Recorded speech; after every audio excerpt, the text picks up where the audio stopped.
My name is John Passfield, and the title of this reading will be The Poetic Novel 2, Part 2, Video 11, Dickens, okay? Charles Dickens. So here is the book, so I'll hold it up first. The Poetic Novel 2, Influences and Elements, 3 Yellow Roses, Gertrude Steiner, Rose is a Rose is a Rose, a comment about how imagery operates by John Passfield, okay? So, the copy is a manuscript, but there is a copy on my website at johnpassfield.ca, which is available to read for free. All you do is click on the cover icon and the book will be yours to read.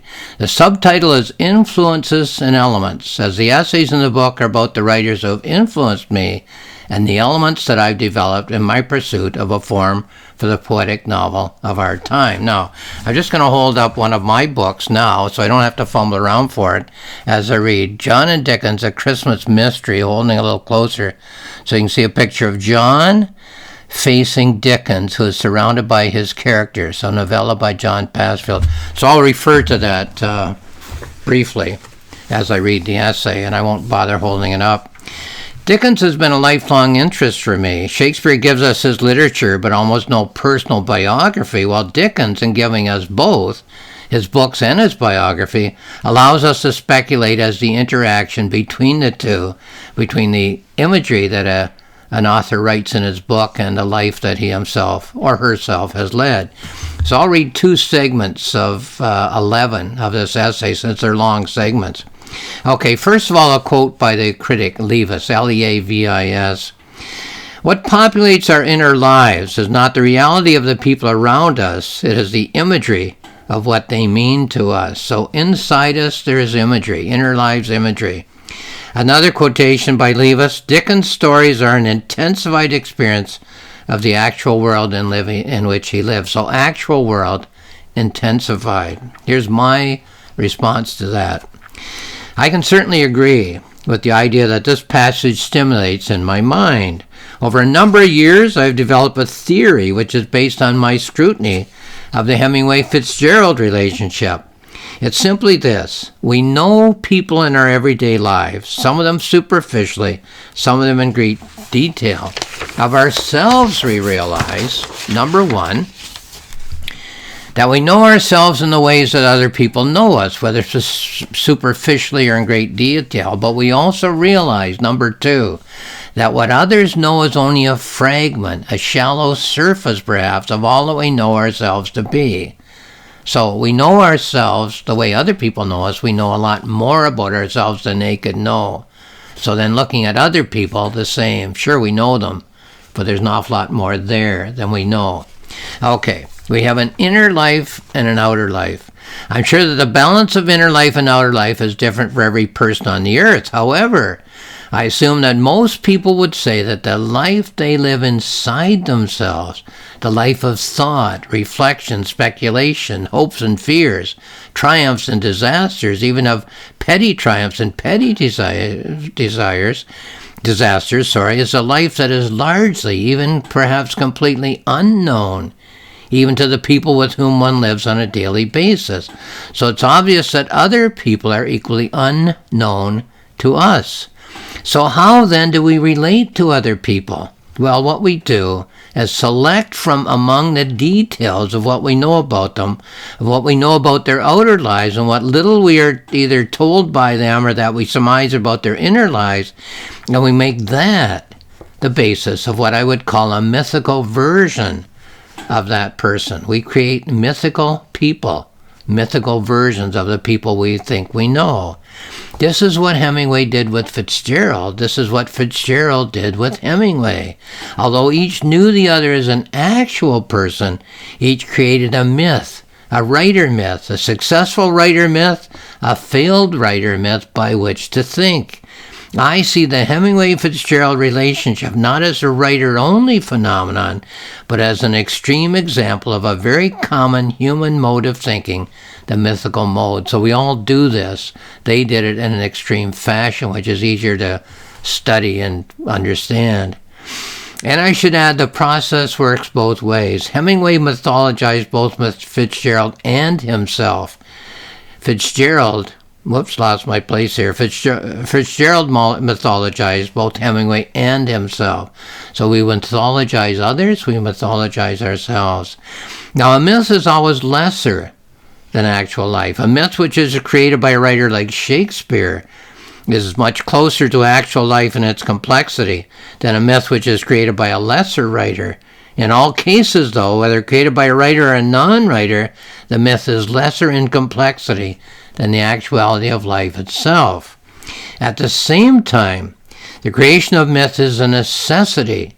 It is necessary to have a conception of a person, whether the person who hands us the mail, or to whom we merely say hello and thank you, or the person with whom we are interacting on a daily basis in a business or a personal manner. We have to simplify life in order to be able to live our outer lives. We have to make decisions about things over which we have some control. We also have to make decisions over things over which we have no control, but to which we are forced to react in our outer lives. So the making of myths is a necessity of life. It is one of the things that we are charged with doing as we make our way along the sequence of the days, the months, and the years. Well then, what is a myth? Here's a definition, my definition.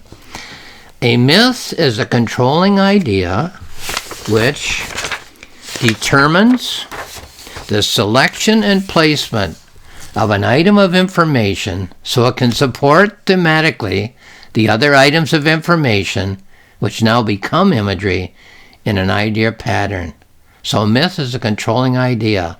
An item of information is selected and placed in a pattern of ideas, and the myth helps you decide whether that item is selected or rejected. Okay, 4 points here. Both Hemingway and Fitzgerald had access to information that could be converted to imagery, made interpretive about each other. 2. There was a myth of the successful writer and a myth of the unsuccessful writer. Some of the information was placed in, turned into imagery, in the myth of the successful writer, and some of the information was placed in, turned into imagery, in the myth of the unsuccessful writer. 3. Information that opposed these two myths was rejected as irrelevant, not fit to be converted into imagery. 4. The two myths of the successful writer and the unsuccessful writer became an umbrella myth containing two myths and a shared myth believed in and contributed to by two people. Right? So it was a myth that was created by two people, a myth that was shared by two people and believed in by two people. So this passage strikes me as saying that Dickens does what every human being does, that Dickens does what every writer does. He creates a myth that is a personal myth, a personal image pattern, a personal objective correlative, in the words of T.S. Eliot, which is a reflection of the actual life, a response to his actual life, a response to imagery, which he as a writer presents to the rest of the world as an art object, as a novel which is fashioned in ink and paper. So when you create a myth and put it in ink and paper, you have a novel. If you just leave it in your head, you don't have a novel. What is suggested here, too, I assume, is that of all writers, Dickens seems to be one of the most imaginative. By this, I mean that in reading Dickens' stories, one would think that Dickens' works are further away from the actual world in which Dickens lived and are the stories of other writers from their everyday worlds. Of course, we as readers bring with us a conditioning which comes from the many years, hundreds of years, I would say, in which the realistic novel has been predominant. So we tend to expect creative work, novels, novellas, and plays to be cast in a realistic mode. So if the Ibsen of the middle years lived a certain life and turned that life into plays, into myths, into image patterns, into objective correlatives, we assume that the surface of those plays is very close to the life that Ibsen lived, to the lives of the people whom Ibsen met on a daily basis. But it's very different when we look at the characters of Dickens, who are so extreme in their physical experience, as described by Dickens in their speech habits, which he captures on the page, and even in terms of their actions. So Dickens' characters seem unrealistic compared to, say, Ibsen's characters. It might seem a little ridiculous for someone who's reading my novella, which I held up, John and Dickens, A Christmas Mystery, to think that the characters in A Christmas Carol are worried that their circumstances and their actions might reveal the fact that Dickens is writing about himself as a boy in his interaction with his parents, and himself as a man in his interaction with his estranged wife. But that is the point that this quotation is making about the writer. Charles Dickens is the point that Charles Dickens, the main character in my novella, is making when he tells John that one of his biggest problems as a writer is to avoid revealing the fact that he is essentially writing about his own life experience, even when he's creating circumstances, situations, and characters which seem so exaggeratedly literary. So it's a fascinating concept, I think, to realize that all writers write about their own lives. But of course, their own lives are not just the lives that they're living in their houses or in their neighborhoods or in their villages and cities, but the lives that they're living in the larger world, a world in which they're experiencing on a daily basis. If we were able to go back in time, we might like to search out the individual who was the inspiration for the character of King Lear, or the young man back in Stratford, perhaps, who was the inspiration for the character of Hamlet. Well, that would be interesting, but beside the point, as the only thing that would be apparent to us as we scan the people with whom Shakespeare interacted in the years before those two plays were written, would be the surface, the hair, the eyes, the nose, the mouth, and so on. What the writer does is to look through the surface of a person to the essence of that person. And then the writer extrapolates that essence. If this person's essence were to be placed in this particular extreme of circumstances, what might be the result? What would the essence of that experience yield as a work of art? All works of art are speculation based on experience. The writer stands at the edge of experience with his toes touching the dividing line between experience and speculation, and imagines what life would be like on the other side. Art is experience plus speculation, and that is the point about Dickens. That is the point about all of literature. That's the point about all of art. And that is the point about all human thought. Okay, now I said I'd read two sections. That was the first section. Here's the second. A quote by Stephen Marcus, S-T-E-P-H-E-N, perhaps Stephen Marcus, M-A-R-C-U-S. Two quotations by Stephen Marcus. Dickens' character's intent on creating identity in a world of dizzying circumstances. So Dickens' character creates his own identity. Okay, number two. Dickens' character is as much a creative artist as Dickens himself, as the Dickens character must create an imaginary person in order to define and celebrate the self. So Dickens creates characters, but so does the Dickens character create a character. He creates himself. And the point there is that so do you and I create a character, we create ourselves. So do you and I create a character, we create other people. Okay, whoops, flipped too many pages there. This is where literature and life come together. We all find life at times to be a world of dizzying circumstances. The life that we find ourselves living is extremely complex. We have all kinds of branches of science and social studies. We have all kinds of philosophies and religions, all of which try to get a grip on the complexity, the dizzying complexity of the life that we find ourselves living. We might be unfortunate enough to find our personal lives one of dizzying complexity. We might be fortunate enough to find our personal lives to be logical and calm. However, when we open the front door in the mornings to go out into the social world in which we live, the world of friends and family and business associations, of cities and provinces, of countries, the world of governments and financial institutions, our life experiences are so complex that in order to respond to them, to deal with them, we have to somehow come to a mental picture of them that allows us to react to the challenges with which they face us, and even to make some changes in the way we interact with them. And above all, we have this cosmos in the sky above our heads, which our limited telescopes suggest might go on forever. This too is bewilderingly complex, as everyone tells us that what we know about the earth on which we walk every day, and the sky under which we walk every day, is a very tiny part of what there might be out there to learn. And that's assuming that the earth and sky are composed of nothing but elements about which we can learn. There's a niggling suspicion that there are elements in both the earth and the sky about which we cannot learn, no matter how hard we try. So life is overwhelmingly complex, or almost overwhelmingly complex. Why is it not quite overwhelmingly for most of us? Because we learn to deal with it in this way.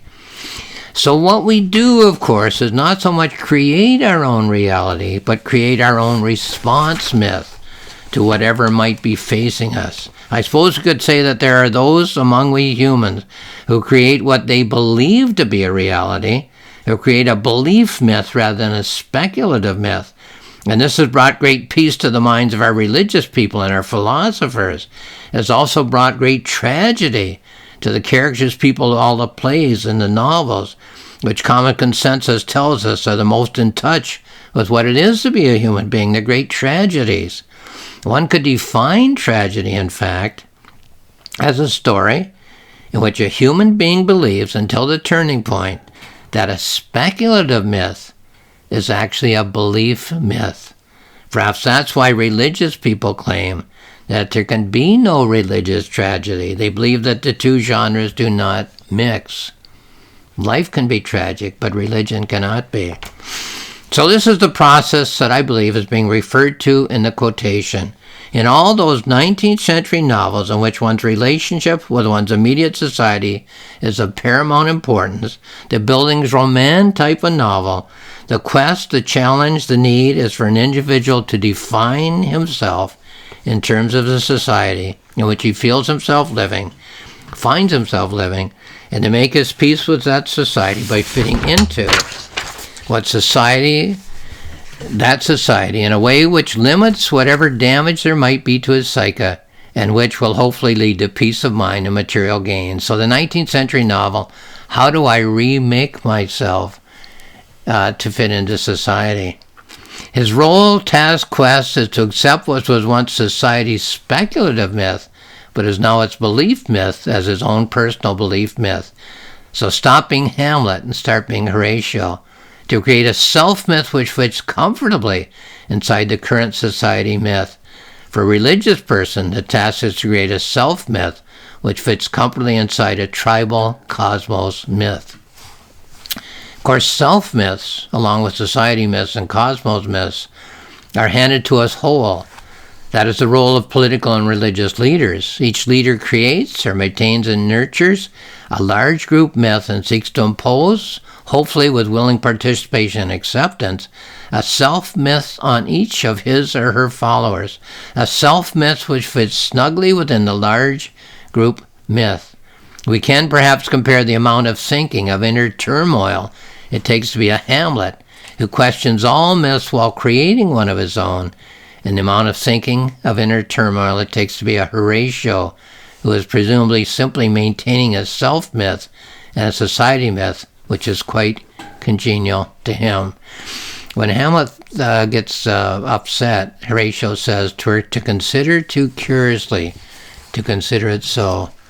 Hamlet, don't be thinking about the myths that life is hoping to impose on you or to coax you into accepting. You're doing too much thinking about the value of these myths. Just accept them, says Horatio. So what is serious literature telling us? Well, I think it's telling us that life is so complex that we can never really understand it in a literal way. We can create a speculative understanding which we can either batter our wings against, or we can settle down in its light and live a fairly comfortable life. That's Hamlet and Horatio. That we are thinking people is true, but the thinking that we do is speculation. It is tempting, though, to assume that what we have in our minds is some great truth. Whether we'll all be told the great truth after we're dead is something that some people have decided will be the case, and others have said they cannot predict. The point, though, is that the Dickens character is a creative artist, just as Dickens the writer is a creative artist. The point that I would add in my extrapolation of this passage is that every human being is a creative artist.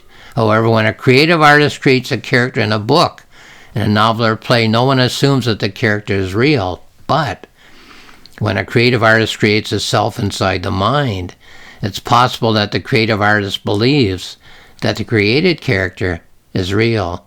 Perhaps that is the stuff of great tragedy, but it's also the stuff of peace of mind.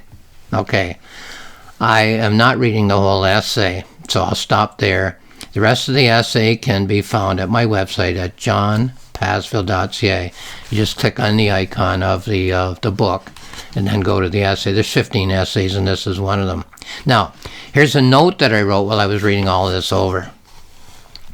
I read over this essay in preparation for this video presentation, and as I did so, I asked myself, what's the clearest, simplest thing that I learned from my reading of Dickens' novels and stories, and the Dickens biographies and the criticism of his works?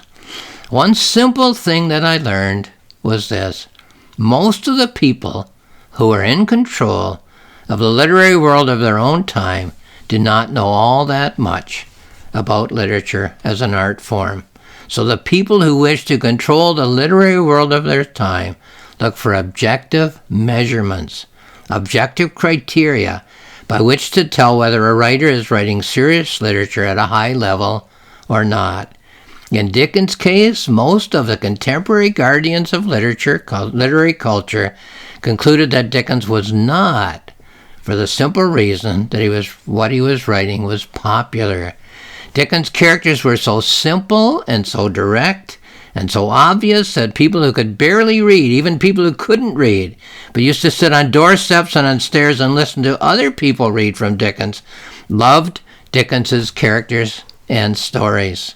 What the controllers of the literary world of Dickens's time didn't realize is that Dickens was using simple folk-tale level imagery to create image patterns of depth and complexity as a comment not only on the life of his own time, but on the ways in which human beings react to the strange phenomena of living in this world through all of time. He was writing serious literature. Other writers have been judged unworthy for other reasons than popularity. For some, it's that they haven't written enough. There's an objective way to decide whether a writer has a quality output or not. For others, that they've written too much. For some, it's because they write in a familiar vein. For others, it's they write in too experimental a vein.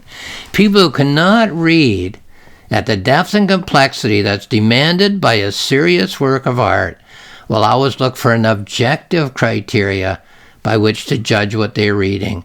Only a few, during any era, are able to break through this reading barrier.